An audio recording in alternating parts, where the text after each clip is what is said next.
Say you're holding a slightly heavy object in your hand.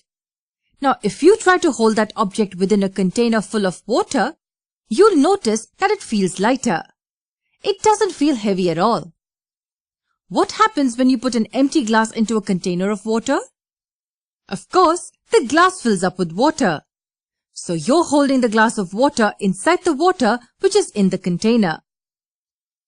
And now, when you try to take the glass outside the water, what do you notice? Yes, the glass feels heavier when it's outside the fluid. And the same glass full of water felt light when it was placed inside the fluid. And that brings us to the concept of buoyancy.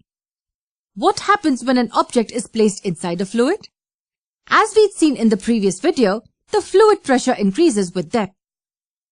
Now, because the pressure increases as we go deeper, the force exerted upward due to the pressure will be more than the pressure exerted downwards due to the pressure. So the force exerted on the bottom of the object due to pressure will be more than the force exerted on the top. So this net upward force exerted on objects submerged in fluids is called the buoyant force. You can test this with a tightly closed empty plastic bottle and a container of water.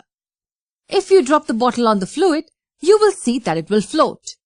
That's because the fluid is applying an upward force on the bottle. Now hold the bottle and push it inside the fluid. You'd notice that the bottle is also exerting an upward force on your hand. If you leave the bottle, you'll see that the bottle will come up to the surface on its own. I think you can guess why. Now push the bottle deeper inside the fluid. You will feel more force against your hand.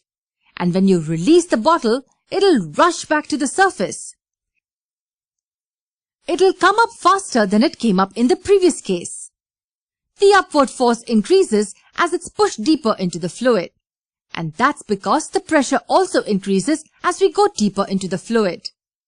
This upward force exerted by the water on the bottle is known as upthrust or the buoyant force.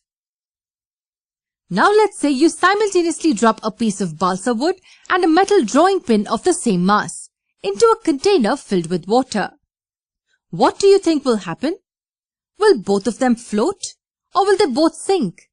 Or one stays afloat and one sinks? We will understand this example in the next video.